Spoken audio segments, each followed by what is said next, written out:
ان صحابہ کرام کے ناموس اور اہل بیت کے تحفظ کے لیے میدان میں آئے ہیں کہ جن کے بارے میں اللہ کے پیارے رسول صلی اللہ علیہ وآلہ وسلم نے میدان بدر میں ایک عریش تھا.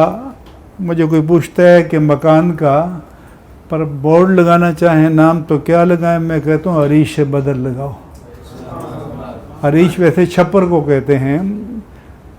آج کل کی جنگ میں جو آپریشن پوسٹ ہوتی ہے او پی جسے کہتے ہیں وہ جنرل بہت پیچھے ہوتے ہیں کہیں کسی محفوظ جگہ اور وہاں سے ہدایات دیتے ہیں. لیکن عہد رسالت کی جنگ میں جنرل کو سپہ سالار کو فرنٹ میں آنا پڑتا تھا. تو آپ کے لیے صاحبان بنایا گیا. رات بھر آپ دعائیں کرتے رہے, گڑ گڑا کر زاری کر کے دعائیں کرتے رہے. جناب صدیق اکبر فرماتے ہیں کہ آپ کے تضرع اور گڑ گڑا کر دعائیں کرنے کی کیفیت سے ایسا ہو گیا کہ آپ کے شانہ مبارک سے چادر گر گئی. میں نے عرض کی یا رسول اللہ بس بہت ہو گیا. حضور نے اس وقت دعا مانگی اللہم ان تہلک ہذہ العصابہ لن تعبد ابدا. ایک طرف تو گڑگڑا رہے ہیں, وہ مقام نیاز تھا, اور جب یہ فرما رہے ہیں کہ اللہ یہ جو مٹھی بھر ہیومن ریسورس انسانی اثاثہ 313 نفوس کا اگر یہ آج ہلاک ہو جاتا ہے تو پھر زمین پہ تیری قیامت تک عبادت نہیں ہوگی. لن تعبد ابدا. یہ مقام ناز تھا. تو میرے آقا کے فرمان کا مطلب یہ ہے کہ قیامت تک اگر اللہ کو سجدے کیے جائیں گے, قیامت تک اگر کلمہ توحید پڑھا جائے گا تو وہ صدقہ ہے شرکائے بدر کا, وہ صدقہ ہے شہدائے بدر کا. اس لیے اللہ تعالیٰ نے قرآن کو الفرقان کہا اور غزوہ بدر کو یوم الفرقان کہا.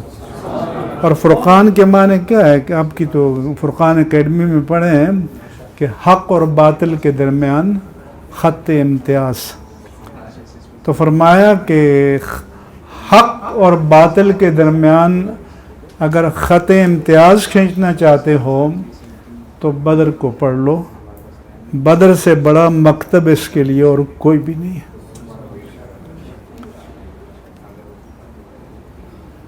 اور کوئی اپنے ایمان کو پرکھنا چاہتا ہے تو بدر کی کسوٹی پر پرکھ لے. بدر میں کیا تھا کہ جس کو آپ قوم کہتے ہیں وہ بھی ایک تھی, قبیلے بھی ایک تھے, برادری بھی ایک تھی, زبان بھی ایک تھی, بلڈ ریلیشن بھی تھا. ادھر بیٹا ادھر باپ, ایک طرف ماموں دوسری طرف بھانجا, اور بیٹا تلوار لے کے باپ کے مقابلے میں.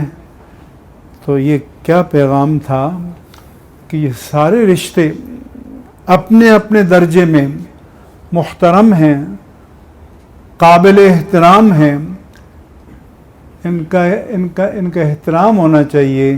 لیکن رشتہ باپ کا ہو, رشتہ بیٹے کا ہو, رشتہ قبیلے کا ہو, رشتہ زبان کا ہو, اگر وہ کلمہ توحید کے مقابل آ جائے تو سب کچھ قربان کر دیا جائے. صرف پرچم توحید کو بلند کیا جائے گا. اس کسوٹی پر اپنے ایمان کو ہمیں آپ سب کو پرکھنا چاہیے. اور اب ہمیں اس طرف قدم بڑھانے ہیں